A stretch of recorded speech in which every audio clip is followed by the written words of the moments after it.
The Build Dance Signature Lakes, that whole project is really, really cool. That we're able to tap into someone like Bill Dance, who is a living legend. I mean, what a great ambassador of the sport. What a great ambassador of the state of Tennessee. The BFS. Yes. Something new. I haven't heard that acronym. BFS has been around for a while over in Japan. So basically, Bait Finesse System. You just downsize everything. You downsize rod, reel, line, your baits, your weight. Everything just gets smaller, more compact. It's a system where instead of having to use a spinning rod, you can use a casting rod. It's amazing how many bass you'll catch because they're so used to seeing these big lures and they get conditioned. Instead of going really big, now I go really small on them, and I still can do that on a bait casting. It really started around the bass fishing world, at least here domestically, but it continues to grow. Crappie fishermen, trout fishermen.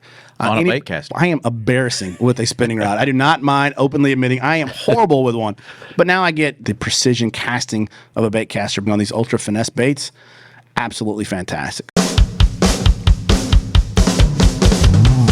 The award-winning Tennessee WildCast is on the air with the latest on hunting, fishing, boating, wildlife watching, and all things outdoors. Make welcome your host, drummer and outdoor expert novice, Jason Harmon. Hello, everybody, and welcome to this edition of Tennessee WildCast. We're glad you're tuning in. Thanks for watching. Thanks for listening.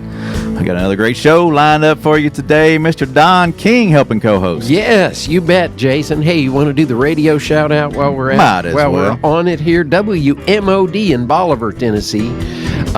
We're on the WildCast Extras run at about 8:15 every morning, Monday through Friday on WMOD. And we appreciate them as well as our other radio partners. Radio is important to us. We love it. We love it. We're from Bristol to Memphis. So exactly. Yep. You can find us out there. Tip to tip. Yep. If you can't find us there, then tune us in on the podcast app, your favorite. You'll find us on just about every one of them. You can even say, "Hey Alexa, play Tennessee WildCast podcast." It'll pop up. I've tested it. Interesting. Yeah.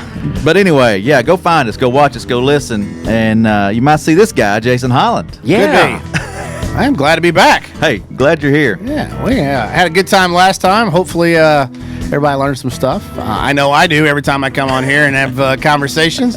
I say that jokingly, but really, there's a lot of stuff that happens behind the scenes that most people don't know. And of course, I'm very blessed to get to come in here and do this and get to talk with you guys. And it's an overall encouragement. I know I talked about it last show about what just the TWRA does as an agency for the state, but even more importantly, what it does at the more macro level, looking at all the different lakes, the different things that we participate in, from not just biology, because everybody thinks TWRA think they biology, which is a big part of what we do with CWD and then the invasive species and all the different stuff, which is really cool.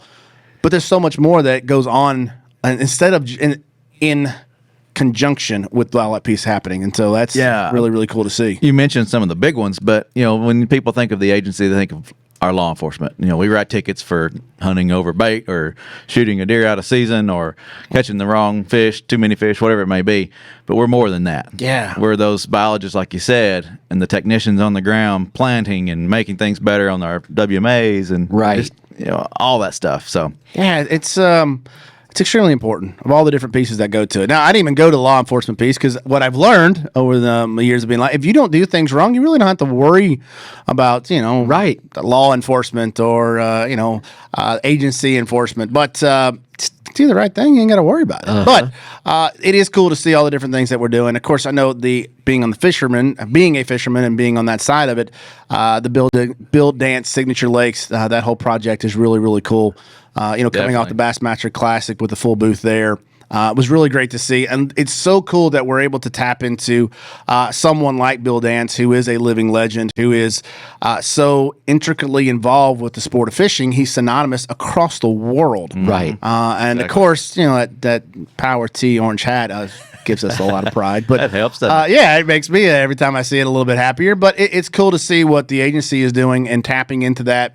Because, again, having someone like Bill Dance involved with everything he is across the world, but being here, born and bred here in Tennessee and be able to maximize all the influence that he has, I love the fact that we're doing it, and we're not doing it in his honor. When he's passed and gone, we're doing it now. Yeah. Which is really cool, and taking full advantage of what time we have left with him.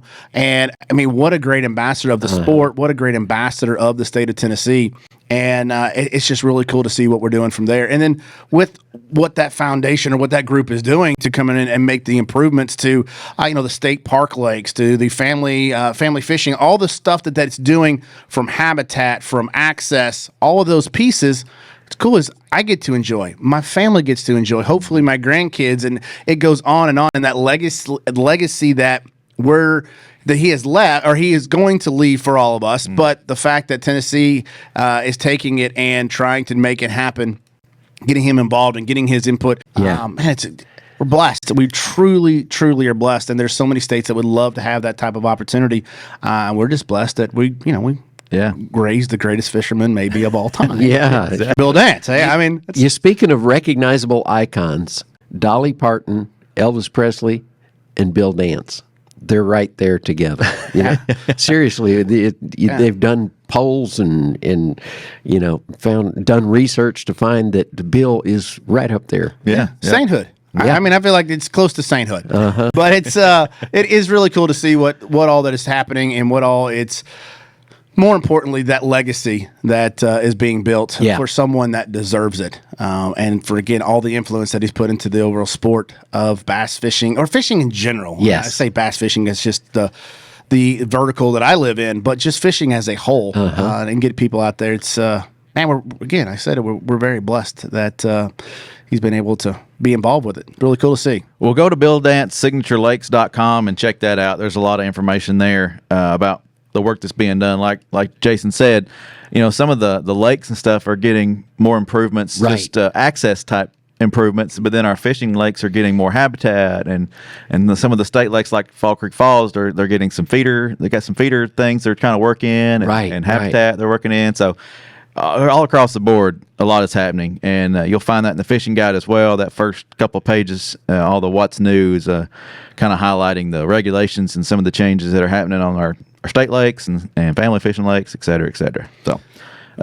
can I make one more shameless plug while we're doing this? Sure. So this is something that's, again, being in that fishing vertical that we're very near and dear to all of our hearts, is about, guys, transporting fish. And I know that most people think it doesn't even register, but it happens a lot. And so we have to be very careful as fishermen that we are not taking specific species from one lake, from one state to another, and moving them around and changing up the overall environment. We've seen that happen.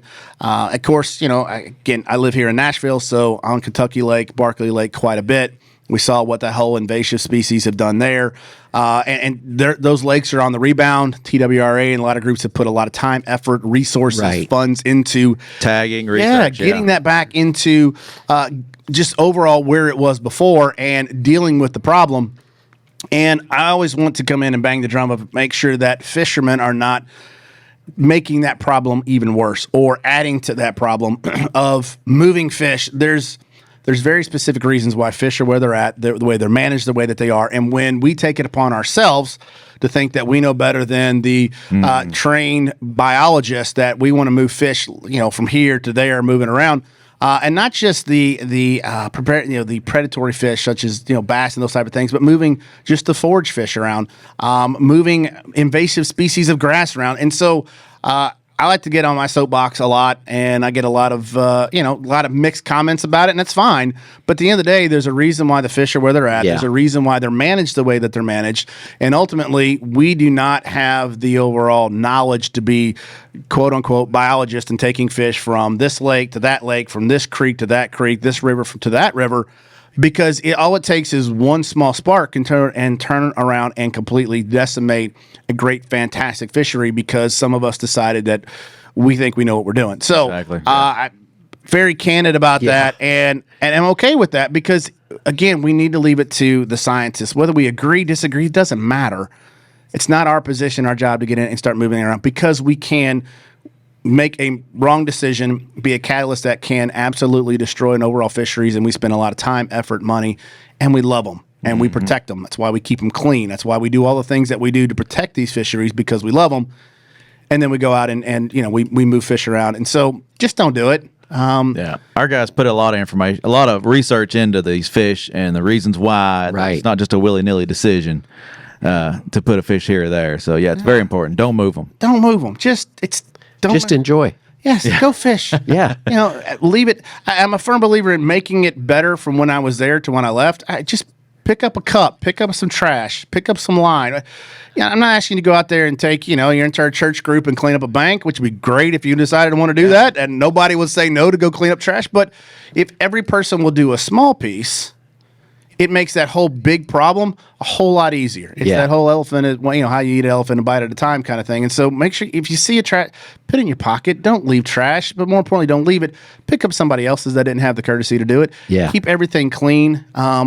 I love it when of course, I'm in this business, so I have a lot of people come from other states that come and fish, and I am so proud to take them on our waterways. Mm-hmm. And then you go down certain areas, and man, it just looks like someone took out bags of trash, and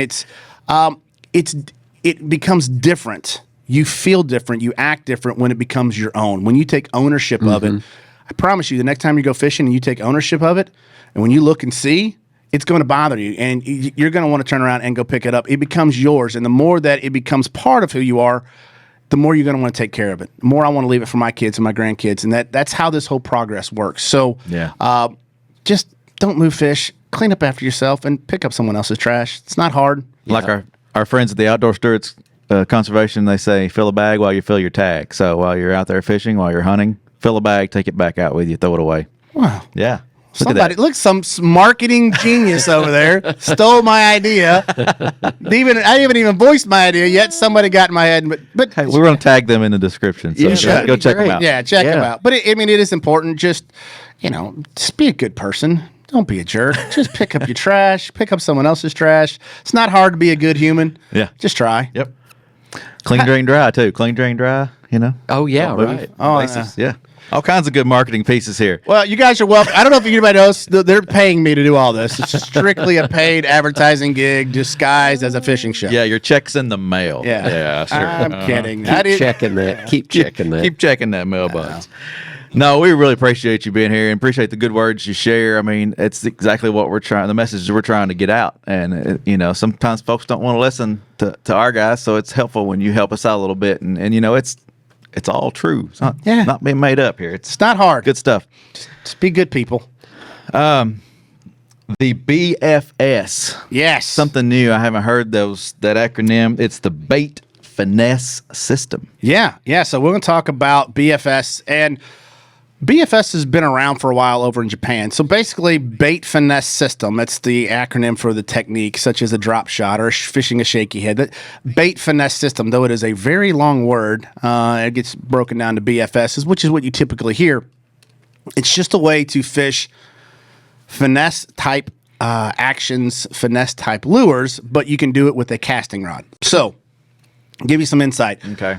Grew up in the South. And everything we did was pretty much power fishing. And it was all bait casters, heavy baits, heavy line, full contact bass fishing, which is great. Bass are going to do that.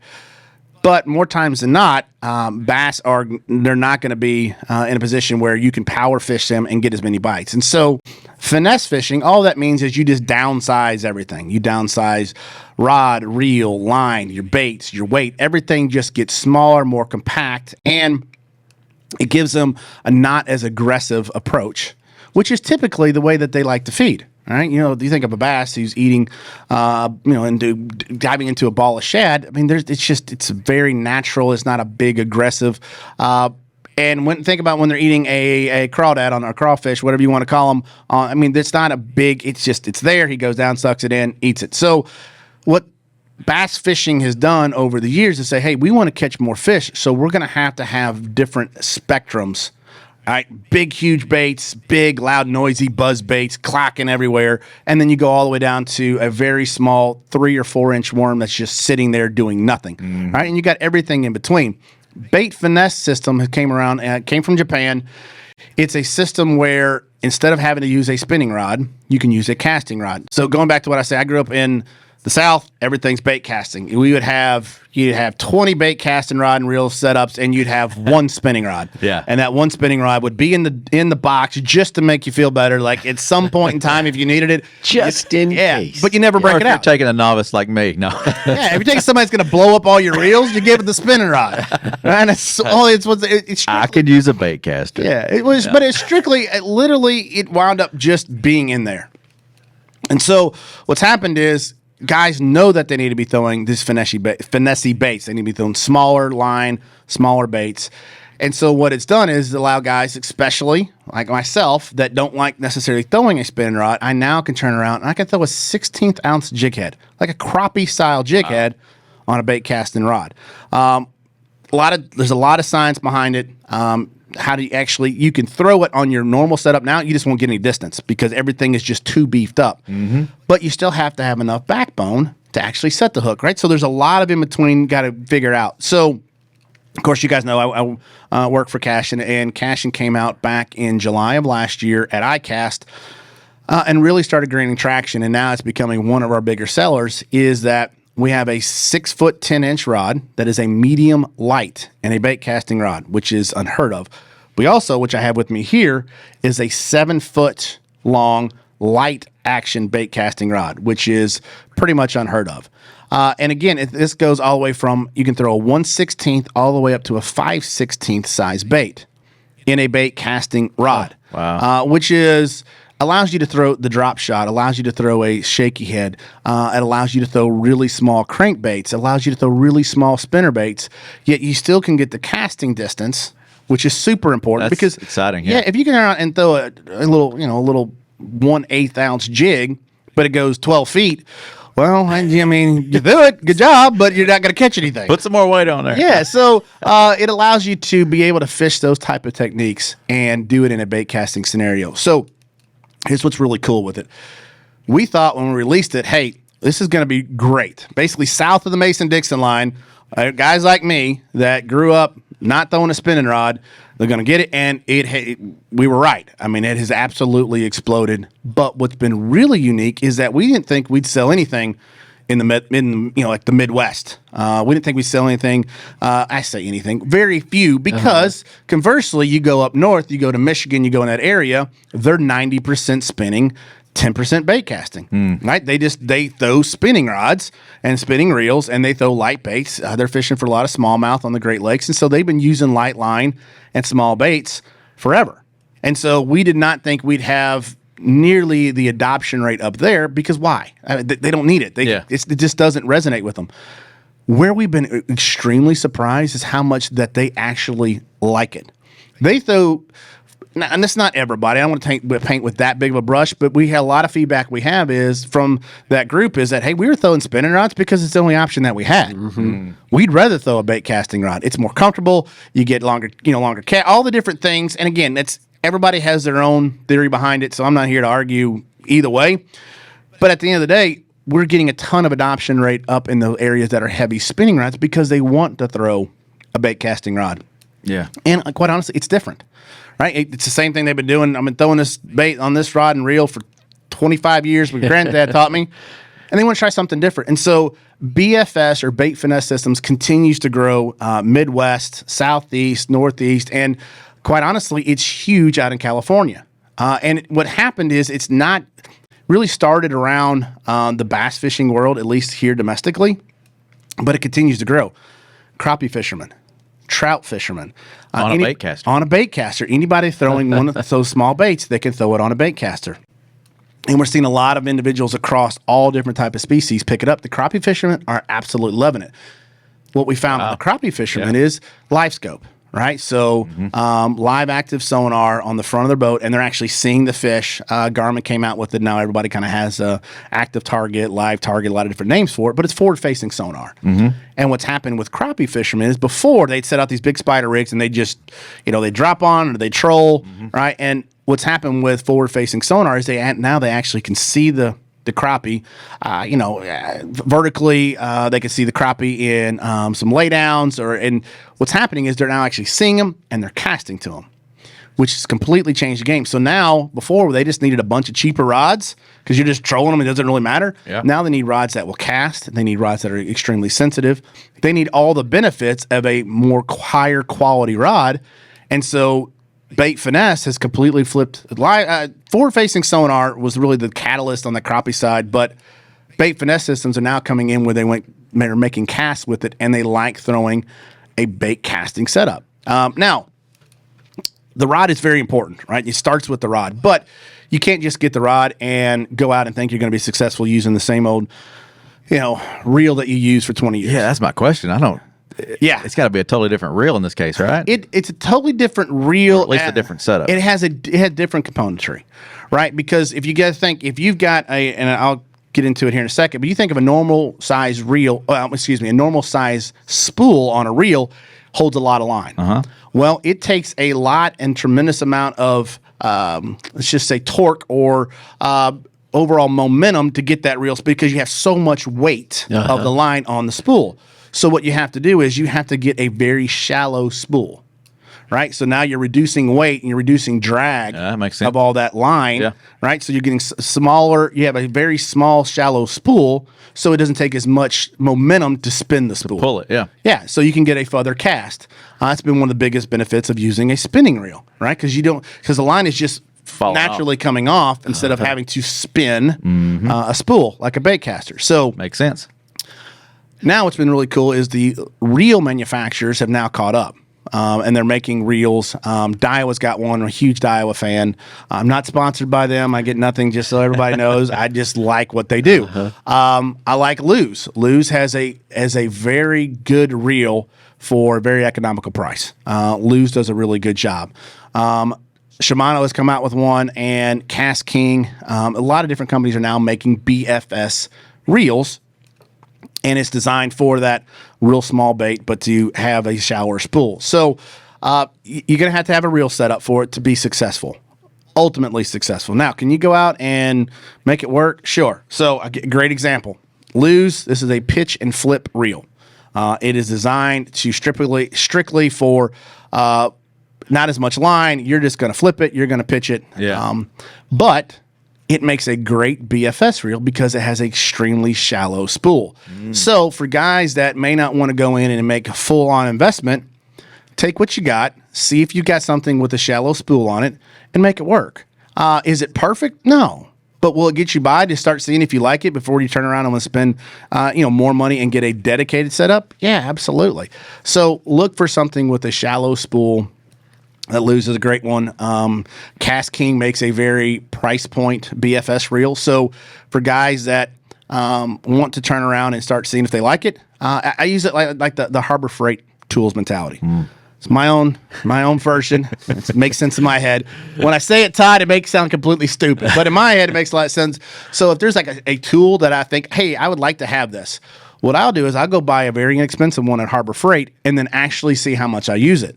If I use it, several times, I'm like, okay, I will turn around and make the investment in a DeWalt or Black, whatever, whatever, whatever, Milwaukee, whatever brand that you like of a higher end tool. But I'll start with the cheaper one from Harbor Freight to see. And what I found is all these tools that I thought I had to have, I didn't have to have. I thought I had to have this big torque wrench, and so I went and bought one. I was going to spend hundreds of dollars, and I used it like twice in 5 years. I'm like, well, I'm glad I did not go spend hundreds of dollars for that because I never really needed it. So. Yeah. I use the same analogy when it comes to fishing. Get your basics, right? You get your stuff and always say afford what you can afford. Don't be stupid and go out and buy stuff on a credit card and buy the quality that you can afford. Stay within your budget. And then from there, just use what you can to ultimately say, hey, is this something that I'm going to use? And not get sucked into the fad of, hey, this is the hot thing, so everybody go out and buy it, and then it just sits in the corner. I am guilty of it. I can say this because I am that guy. I've got all kinds of baits and lures and stuff that I've never even touched that I just hopped on the train and went out and bought it. Don't do that. Be smarter than me. Buy what you can afford and then see if you can't make it work with what you got. So, BFS, you got two options. And I'll talk about cash inside, but it basically goes across. So, you've got to have a rod that's going to be designed for a single hook application. All right, so you're going to have like a shaky head, like a drop shot that has just a single hook. You want a little bit more power, right? To make sure you drive that it's a real thin wire hook, but make sure you get that home. And then you're going to have Cashin's version is a 7-foot light, which is going to have a ton of parabolic bend, going to be super, quote unquote, light, hence the name. But it's going to be designed for stuff with a treble hook. So stuff with a real small thin wire hook that you need all that bend, parabolic bend, aka that rubber band action, so that the rod is fighting the fish and you're not pulling hooks out of its mouth. So as you get into it, you're going to need kind of both setups to really be successful. But if you're going to start with one, start with the medium light. That's what you're going to throw most of the time. Your drop shots, your shaky heads, your Nico rigs, that kind of single hook, weightless, wacky rig. That's really where you're going to get in there. So I know we're going to be short on time. So I'm going to fly through these things real fast. A couple things that I like. Missile makes a micro jig. Nice. It's got a football head, a normal head. It's great for BFS. I also use this is the Quiver 4.5. It's a little small Ned rig bait. All right. It's great for that as well. On your small swim baits, Dirty Jigs makes a great jig head. Dirty Jigs. Dirty Jigs. This is actually a 1/8. But it has a 1/0 hook on it, right? So you're not getting a real small lightweight when a real small hook, because you need a little bit bigger, longer shank hook for a swim bait. I like that. Yeah, and so I got a tons of different stuff. Strike King makes a real small micro mini spinner bait. I love those on a spinning reel, but that's awesome to see I could throw it on this. Yeah, absolutely can throw it on. Now you can throw it on a bait caster. So you got Rapala makes, and I love these on a little spinning reel too. Man, this is exciting. Yeah, and so you got your basic original Rapala floating minnow, and this is obviously the downsized version, but now you can throw that on a bait caster. And the list goes on and on. You got small crankbaits, you got small square bill crankbaits. You just anything that you want to normally throw. I tell you what, I catch a lot of bass on a crappie jig. Go bass fishing with a crappie jig. I know. Yeah. But it's amazing how many bass you'll catch because they're so used to seeing these big lures and they get conditioned. So instead of going really big, now I go really small on them, and I still can do that on a bait casting, and I can get really the accurate casting. I am horrible. I am embarrassing with a spinning rod. I do not mind openly admitting I am horrible with one. But now I get the overall castability of a bait caster. I get the precision casting of a bait caster. But now I'm doing on these ultra finesse baits. Absolutely fantastic. So check it out. It's in our Icon line on the Cashin side of things. Lifetime warranty, of course. Everybody knows Cashin. We're 100% American made, and it works really, really well for Bait Finesse Systems. There is a whole universe out there if you want to dig into it. But this is, again, very high level. But Bait Finesse Systems, it's here. It's going to be part of the staple moving forward, and it's a great way to catch them. Well, I've learned a lot today because I didn't know the lighter less line on the spool is even I don't think about as having to pull it off, where on a spinning reel it's just falling off pretty much.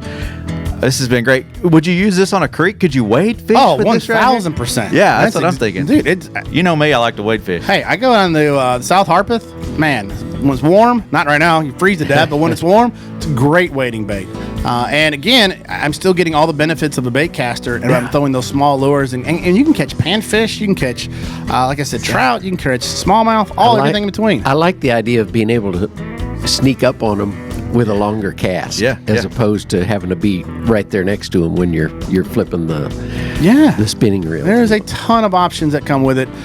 It's new, I get it. Like I said, man, just make sure you buy within your budget, and do the old Harbor Freight tool mentality and grow into it. So I don't want to miss an opportunity to always talk about faith, your family, your fishing.